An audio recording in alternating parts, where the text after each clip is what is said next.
श्री राम जय राम जय जय राम। श्री राम जय राम जय जय राम। श्री राम जय राम जय जय राम। बोली सियावर रामचंद्र भगवान की जय। पवन सुत हनुमान की जय। उमापति महादेव की जय। सब संतन की जय, सब भक्तन की जय। सचिया जोता वाली माता तेरी सदा ही जय। बोल सनातन धर्म की जय। सतगुरुदेव महाराज की जय। नमो पार्वती पते हर हर महादेव। जय जय सीताराम। आदरणीय श्रोतागणों, मानस चिंतन चैनल पर आप सभी का स्वागत है। पिछली चर्चा में आप भगवान श्री राम की दिनचर्या सुन रहे थे। महाराज भगवान श्री राम अपने भाइयों के सहित जो है सखाओं के संग भोजन करते हैं, माता पिता की आज्ञा का पालन करते हैं।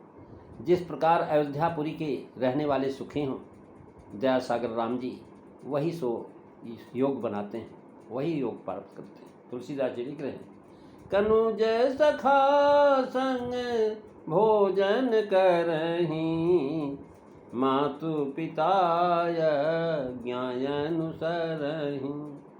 जही विधि सुखी होई सब लोगा, करहीं कृपा निधि सोई संजोगा।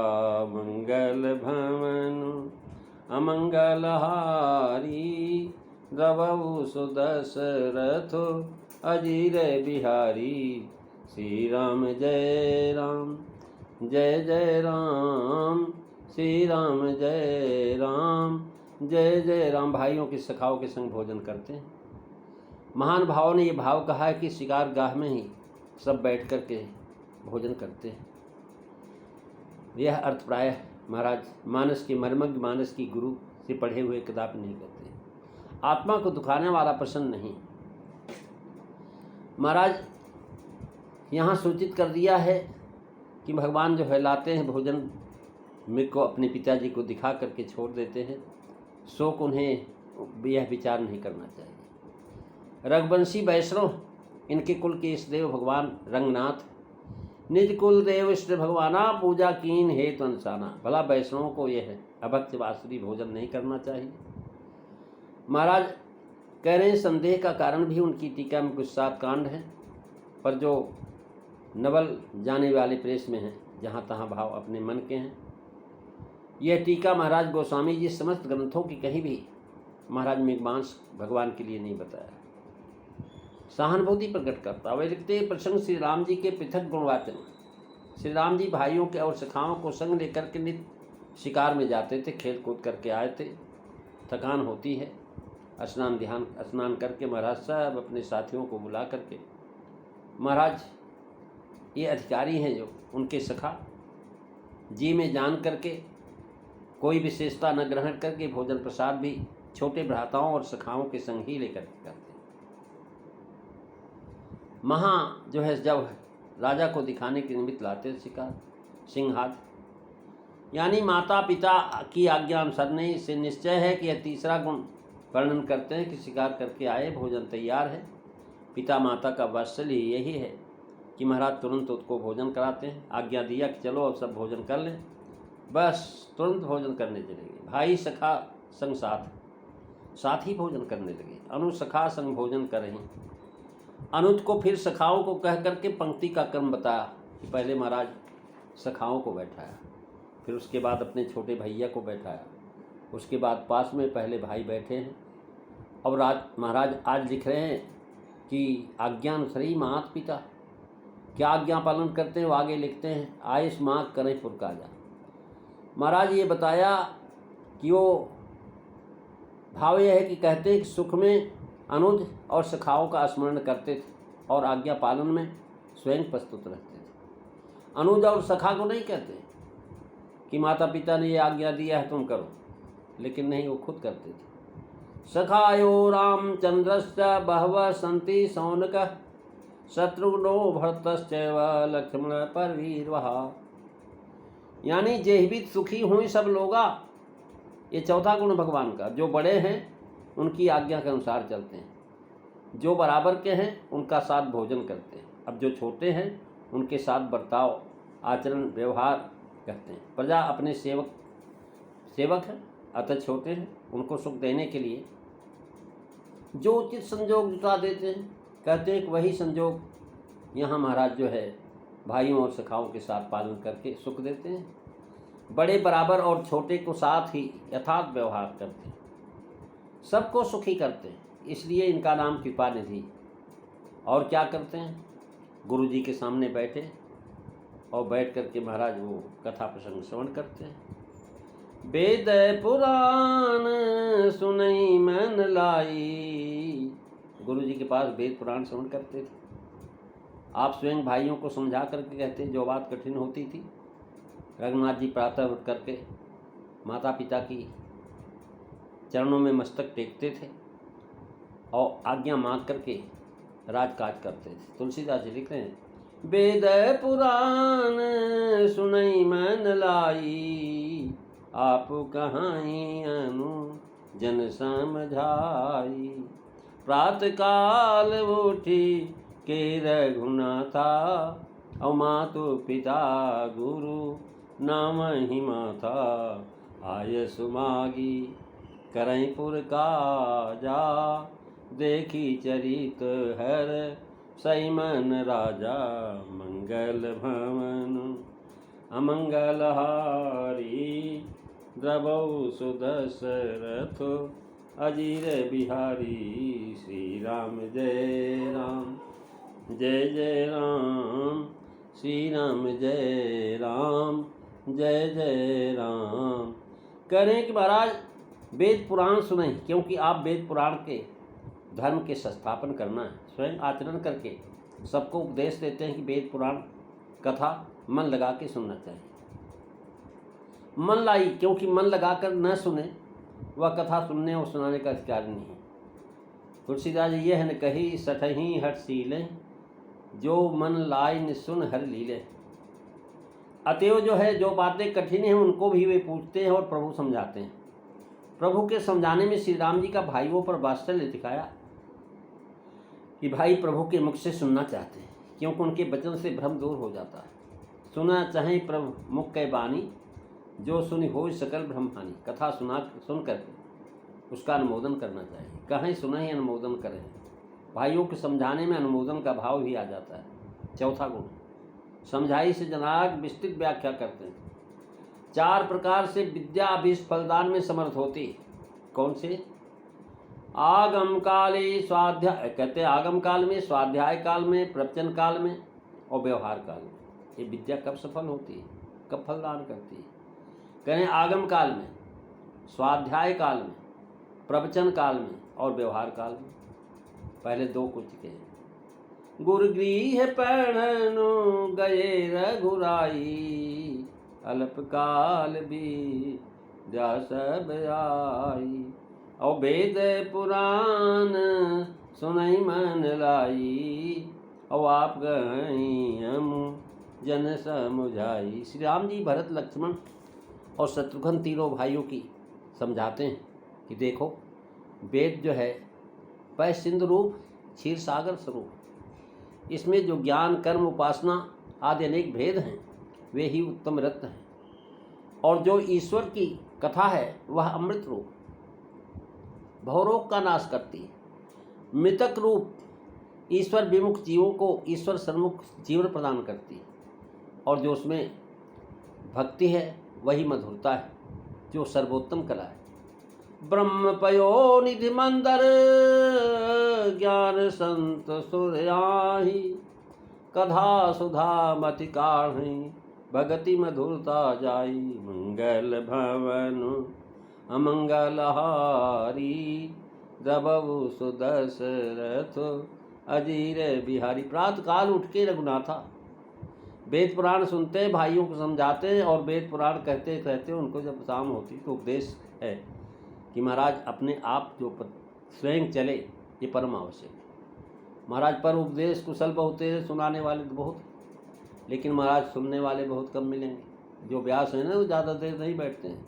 अगर कहीं सम्मेलन वगैरह होता, हम लोग जाते हैं तो महाराज जिसकी कथा हो गई वो निकल जाता है, भाई मुझे जाना है, जल्दी जाना है। महाराज दक्षिणा लेगा, लिफाफा और चल देगा। लेकिन जो अच्छे वक्ता हैं वो सुनने में भी बहुत रुचि रखते हैं। वो बैठते हैं, जब तक कथा का अंत नहीं होगा तब तक बैठेंगे। यानी जो है कह रहे हैं कि ये पांचवा गुण भगवान का प्रातः काल उठ करके गुरुजनों को प्रणाम करना, ये विधि इसे करते हैं प्रातःकाल अर्थात ब्रह्म मुहूर्त में। माता पिता गुरु नाम है माता, जैसे जैसे क्रम से माथा नवाते हैं वैसा ही लिखते हैं कि माता के पास होते हैं, इसलिए माता को पहले प्रणाम करते हैं। प्रथम माता का, अगर माँ नहीं तो धरती माता को प्रणाम करिए। अब जो है महाराज फिर पिता का, और बाहर जाने पर गुरु का। प्रथम माता को, तब पिता को, फिर गुरु को, क्योंकि माता पिता तो घर में हैं, पिता और जो है जाने पर महाराज बाहर। गुरु से बड़े हैं, माता पिता गुरु से बड़े हैं। उपाध्यायान दशाचार्या आचार्याणाम शतम पिता सहस्त्रम तो पितृन्माता गौरवेणा तिष्ठते। यह भी दिखाया है कि माता पिता और गुरु से पहले सो करके उठते हैं। गुरुते पहले जगत पर जागे राम सुजान। और महाराज आयुष मांग करें, प्रणाम करने के बाद आज्ञा मांगते थे। माता पिता आज्ञा स्वरही, जो माता पिता आज्ञा देते हैं कि वही करते हैं, और अपनी ओर से आज्ञा मांगते हैं। इतनी श्रद्धा माता पिता में। अपनी ओर से आज्ञा क्यों मांगते हैं? महाराज जय भी सुखी हों सब लोगा, करें कि पाने सोई संजोगा। इससे ध्वनित होता है उसी का भावार्थ आयुष मांग में स्पष्ट लिखा हुआ है कि पुर का कार्य स्वयं करते हैं, जिसमें पूर्ववासियों को सुख मिले, उन्हीं को सुख देने का संयोग आज्ञा द्वारा उपस्थित कर देते हैं। पुत्र को राजकार्य करते देख पिता को हर्ष होता है। महाराज बेटा जो है काम करने लायक हो जाता है, व्यापार या नौकरी खेती को करने लगता है, तो माता पिता को बड़ी प्रसन्नता होती है। पुरुषार्थ करने पर हर्षय मन राजा। इस तरह माता पिता गुरु तीनों को सुख देना कर, भोजन कराने में माता को सुख, और महाराज काम करने में पिता को सुख, भोजन कराने में माता को, और पुरकाल से पिता को सुख, प्रणाम से, कथा श्रवण से गुरु को सुख। यानी इस प्रकार से राजा को हर्ष होता था। श्री राम जी बड़े नीतिज्ञ हैं, नीत प्रीत परमार्थ स्वार्थ है। पुरकाज करने में चारों देखे गए हैं। पद्दिन के नियम बड़े महत्व के अब छूट गए हैं। महाराज ऐसा जो है समाज में छोड़ दिया ये नियम, समाज का संयम नष्ट हो गया है। कोई माता पिता और गुरु को मानता ही नहीं। अब तो लड़के कहते हैं माता का हम पर क्या उपकार है। माता पिता पर अग्नि बुझाने में लगे थे, हम उससे निकल पड़े। बाप को कहते कि ये मूर्ख है, हम साइंस आज पढ़े हैं, अप टू डेट है, एक गंवार बुढ़ा है, बोधी अकल का है, इसकी आज्ञा हम कैसे माने? ये हमारी आज्ञा में चले। गुरु को गुरुडम पोपिज्म कह करके महाराज बाईकाट किया जाता है। मंत्र पुस्तकों में लिखे हैं, हम खुद पढ़ लेंगे, गुरु जी की क्या जरूरत? यह कह करके महाराज स्वतंत्रता की मादकता में गति यह है कि बापे पूत पढ़ावे, यानी पूत जो है बाप को पढ़ा रहा, बापे पूत पढ़ावे, यानी ठीक उल्टी शिक्षा होगी। महाराज प्रातरुत्थाय सुस्नाता पितरा विभाद्य च पौर कार्याणि सर्वाणि करोति विन्यान्वितः बंधुभिः सहतो नित्यं भुक्ता मुनिभिर्नहं धर्मशास्त्र रहस्यानि शृणोति व्याकरोच्य। यानी इस प्रकार से बता रहे हैं कि महाराज ये तीसरे पहर कथा रात्रि को होती है। शयन करते हैं, सवेरे सबसे पहले उठते हैं, मानस गुरु प्रणाम का कह करके गुरु में भी वैसी श्रद्धा दिखाई। तुलसीदास जी लिखते हैं व्यापक अकिल जनी है अज निर्गुण नाम रूप भगति हेतु नाना विधि करत चरित्र अनु मंगल भवन अमंगल हारी दबौ सुदशरथो अजीर बिहारी श्री राम जय राम जय जय राम श्री राम जय राम जय जय राम। महाराज जो कि व्यापक है, काल कला रहित, प्राकृतिक चेष्टा या इच्छा रहित है, वह जन्मा है, अव्यक्त और माइक गुणों से परे, प्राकृतिक नाम रूप रहित, वही भक्तों के लिए अनेक प्रकार की सुंदर जो है उपमा रहित चरित्र करता है। भाव यह है कि जो व्यापक है वह एक देश में प्रकट दिखाई पड़ रहा है, जो पूर्ण है वह खंडित एक दिखाई पड़ रहा है, जो चेष्टा रही तो वो चेष्टा करता हुआ दिखाई पड़ता है। यहाँ तक 3 दोहों में महाराज प्रायः एक ही बात कही है और एक को विशेषण दे रहे हैं, जो वहाँ माता का ही नाम लिखा, क्योंकि माता है कि गोद में रहने से माता को विशेष सुख मिला। पिता को कहा क्योंकि जो है आंगन में विचरने लगे तो पिता को सुख हुआ। महल से बाहर निकले तो प्रवासियों को सुख दिया। बाहर निकलने पर महाराज ब्रह्म का भक्तों को सुख देना कहा है। इस तरह 3 दोहे में 3 व्यक्तियों के विचार से अलग अलग किए।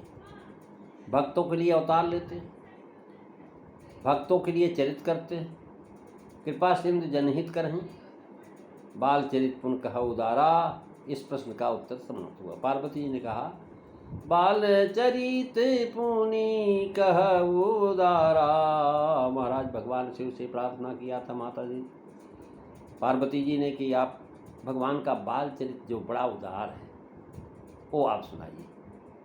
महाराज आज जो है ये अयोध्या का प्रकरण समाप्त होता है, बालकेली का प्रकरण समाप्त होता है। अब कल से आप विश्वामित्र यज्ञ रक्षा अहिल्या उद्धार के प्रकरण की चर्चा श्रवण करेंगे। आज बस इतना ही। बोलिए सियावर रामचंद्र भगवान की जय। श्री राम जय राम, जय जय राम। श्री राम जय राम, जय जय राम। श्री राम जय राम, जय जय राम। बोलिए सियावर रामचंद्र भगवान की जय।